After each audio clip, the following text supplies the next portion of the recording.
seja lá onde você estiver, que seja bom esse momento. Nós estamos no mês de novembro e hoje comigo está aqui Jaqueline Silva, uma mulher de destaque. Oi, Jaque, tudo bem? Oi, tudo bem, pessoal? A Jaque está aqui conosco para conversar, contar um pouco da trajetória dela. Ela é uma especialista na área de nutrição e tem como título hoje de mestre de ciências de dados para a saúde. Nunca tinha ouvido falar desse título, Jaque. Mas daqui a pouco você explica para a gente melhor o que significa esse nome lindo, mestre de ciências de dados para a saúde. A Jaque, ela vai contar um pouco da história dela hoje. E aí, para a gente ser mais objetivo, vamos começar um pouquinho com a sua história de vida, né? Nós estamos no mês de novembro, o mês onde nós temos o Dia da Consciência Negra. E então, neste mês, eu trouxe pessoas de destaques, pessoas que têm um histórico, e um histórico que eu posso dizer assim, de luta, de sofrimento, assim como qualquer pessoa brasileira que nasceu na comunidade, sabe quanto é sofrido, como a gente tem que trabalhar, como a gente tem que lutar, e principalmente quando você tem um diferencial na sua pele, no seu cabelo, existem algumas barreiras que talvez você não conheça, porque talvez você nunca tenha ouvido ou parado para ouvir a história dos negros. Porém, nós vamos aqui de uma maneira gostosa, leve, sem aquele chororô, aquele mimimi. A gente não está aqui para chorar, a gente está aqui para compartilhar um pouco da nossa história. Então, Jaque, você é considerada negra aqui nos Estados Unidos, por exemplo, eu estou na Califórnia, então qualquer pessoa que bater o olho em você vai falar, você é negra. Porém, no Brasil não é assim que funciona. Você tem a pele mais clara, então as pessoas talvez te considerem, ela é morena, moreninha, ou se não, ela não é negra, ela é branca. Como é que você se classifica? Quem são os seus pais? Conta um pouco pra gente. Bom, acho que primeiro agradecer o convite, obrigada, Roseli, pelo convite, é um prazer poder conversar, assim, essa história da minha identidade de raça, como que eu me identifico, quais os desafios, e para esse mês especial de novembro, a gente comemora aí o Dia da Consciência Negra, né? Então, primeiro, obrigada.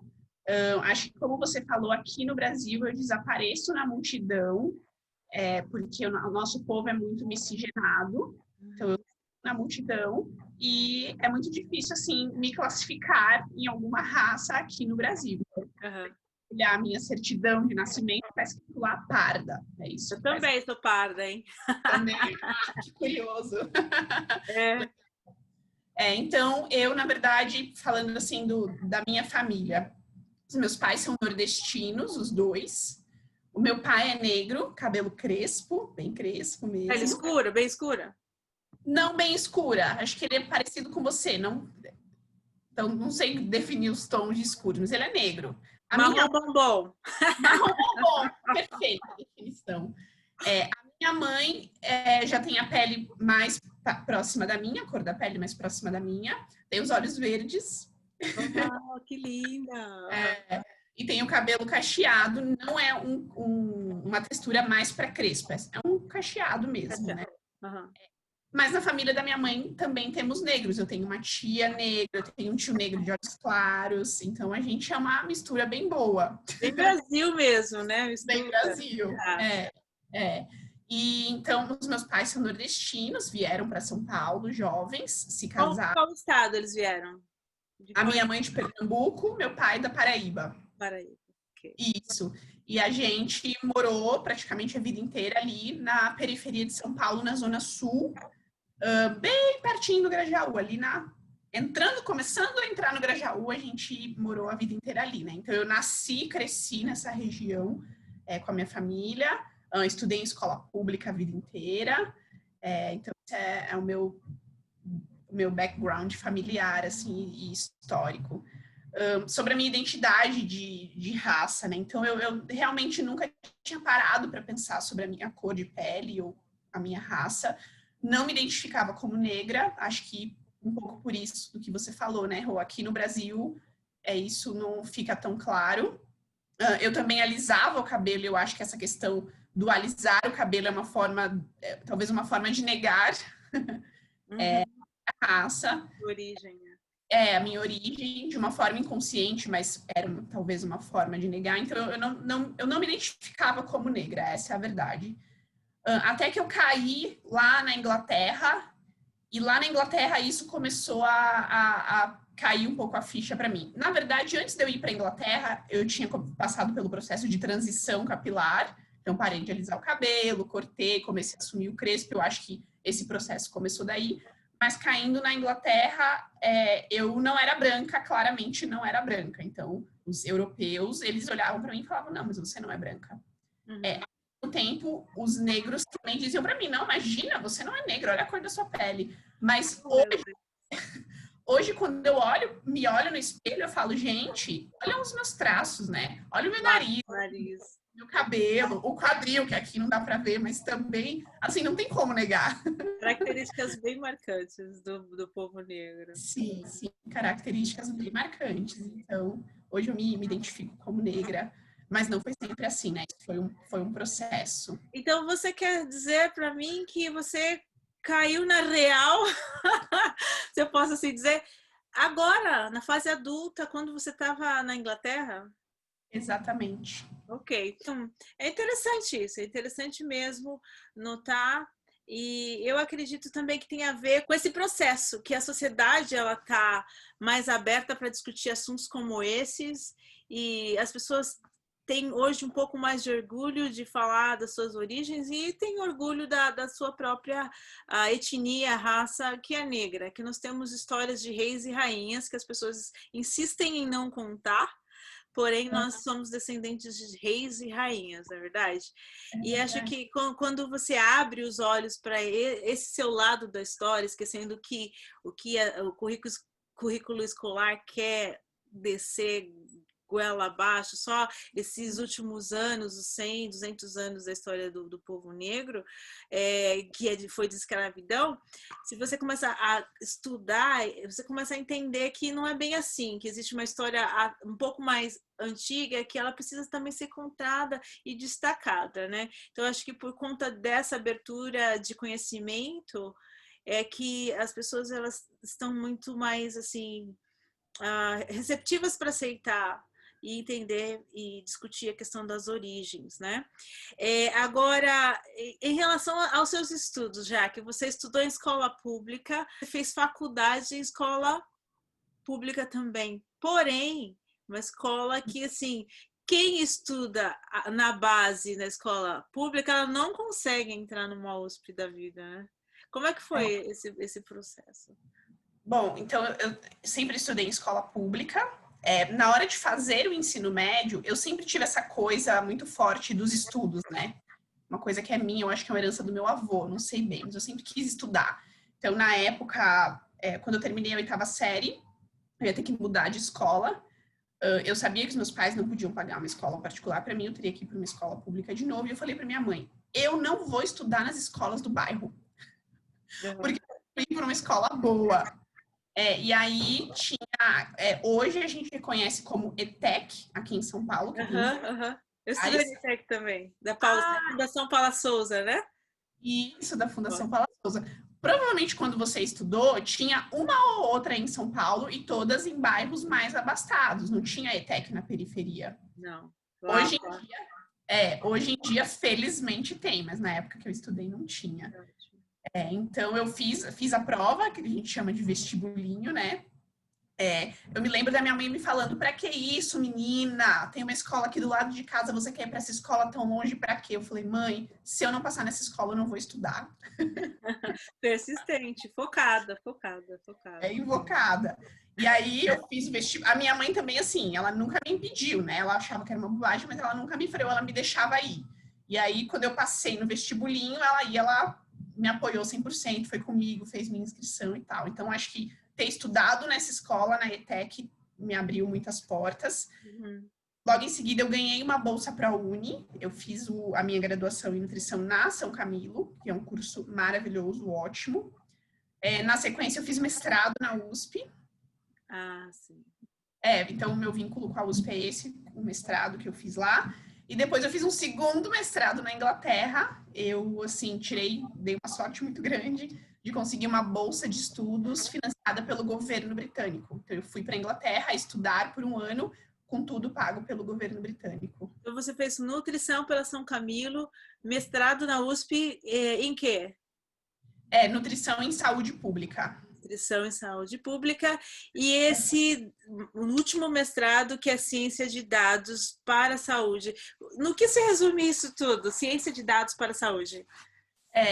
Ciência de dados tem a ver com essa coisa de tudo que a gente faz hoje é eletrônico, né? É no computador, é no celular, tudo está registrado eletronicamente. A gente tem um grande volume de informação que está ali anotada, guardadinha em algum lugar, que não é o papel, né? Tá já no sistema. Então, o que a gente faz com essa informação? Como que a gente pega toda essa informação que já está guardada eletronicamente e extrai dela algum insight, alguma ideia? Como que a gente gera um conhecimento dessa informação que está armazenada? Então, isso é ciência de dados. Em muitos momentos, a ciência de dados é usada, por exemplo, para vender coisas. As próprias redes sociais usam ciência de dados para manipular o que vai aparecer na sua feed, para fazer você curtir uma coisa ou não. Exato. Então, a ciência de dados, às vezes, pode ser usada com esses objetivos. Eu decidi usar a ciência de dados para a área da saúde. Então, como que eu entrego um melhor tratamento de saúde para as pessoas, talvez um tratamento mais barato e mais efetivo, né? Como que a gente escolhe o tipo de dieta que melhor se adequa para a população, por exemplo. Então, é isso que eu faço, pegar grandes volumes de dados da área da saúde, olhar para esses dados e pensar, ok, o que eu posso obter de conhecimento daqui, desses grandes dados, e como que eu aplico isso de forma que gere um benefício para a população, para a sociedade, melhore a saúde das pessoas. Maravilha, que lindo, legal, né? Que sucesso, saindo lá de Grajaú para o mundo. Você falou que na Inglaterra você se identificou como pessoa, características físicas, mas fora isso, qual foi a sua interação cultural e em conhecimento? Sim, eu acho que lá eu tive a chance de conhecer gente do mundo inteiro e essa foi uma das maiores riquezas. Então, africanos, mexicanos, colombianos, árabes, chineses, coreanos, tudo sem imaginar, europeu. Isso é uma riqueza muito grande. Lá na Europa eu tive esse choque de cultura porque as misturas, como a gente tem aqui no Brasil, na Europa você não encontra muito, né? Lá as origens são bem marcadas. O oriental é oriental e tá na cara dele. O branco é branco, tá na cara dele. O negro é negro, tá na cara dele. Difícil você encontrar uma mistura como a gente tem aqui no Brasil. Então lá eu me sentia a gringa porque por onde eu passava as pessoas me olhavam com curiosidade, querendo entender assim, o que é isso aqui? De onde vem, né? Que espécie é essa? Eu nunca fui hostilizada, assim, pelo menos se sofri preconceito, não foi explícito, eu não percebi. Eu acho que até no Brasil, assim, se eu sofri preconceito aqui no Brasil, ele passou despercebido, eu não dei bola. Explicitamente nunca sofri. Acho que na minha carreira, assim, no ambiente de trabalho, aconteceram algumas microagressões, um pouco por conta da origem e tal, mas nada que eu consiga nomear explicitamente. Entendi, ok. E qual que é o conselho que você dá para essa meninada jovem que está aí estudando, mora na periferia, tem dificuldade para estudar? Você é, para mim, um exemplo de sucesso. O que você tem a falar para a gente, para o povo negro da periferia? Acho que primeiro, assim, eu gosto de olhar para a minha história e pensar que eu posso inspirar outros. Para mim, isso é um grande prazer. Acho que é a maior satisfação de todas. Então, principalmente para as meninas, mas acho que para os meninos também, olhar para alguém como eu, que é parecida com essas pessoas, né? Cresceu na periferia, pai e mãe nordestino, estudou em escola pública. Então, olhar uma pessoa parecida comigo e pensar que ela pode chegar onde eu cheguei, porque não tem nada que nos diferencie, a gente é igual. Sentido. E eu acho que a segunda coisa é descobrir o que você gosta, né? Então, para mim, essa vida acadêmica de estudos, óbvio, tem as suas dificuldades, ela é árdua, mas é uma coisa que eu gosto, que eu sempre quis, então eu vou perseguindo isso, porque é isso, eu gosto de fazer. Então, para a galera jovem da periferia, existe um espaço no mundo para você, Sim. mas encontre o que você gosta, né? O que te dá essa energia, essa garra de vida e vai atrás, vai em busca disso. Então, acho que essa é a dica. Primeiro, buscar pessoas para te inspirar. Certo. E segundo, descobrir o que você gosta, o que faz teu coração bater, qual é a tua paixão e ir atrás disso, né? Foco, né? Foco e determinação. Jaque, obrigada pelo seu tempo, obrigada por se conectar aqui comigo e compartilhar a sua história, que é muito linda. Parabéns pelo seu sucesso, pelos seus anos de estudos. Você realmente é um exemplo para mulher negra, para o povo da periferia, para nós que somos pobres, a gente não gosta de falar, mas assim, nós temos que realmente, cada dia, acreditar que há esperança, que há realmente caminhos para se chegar onde a gente quer chegar.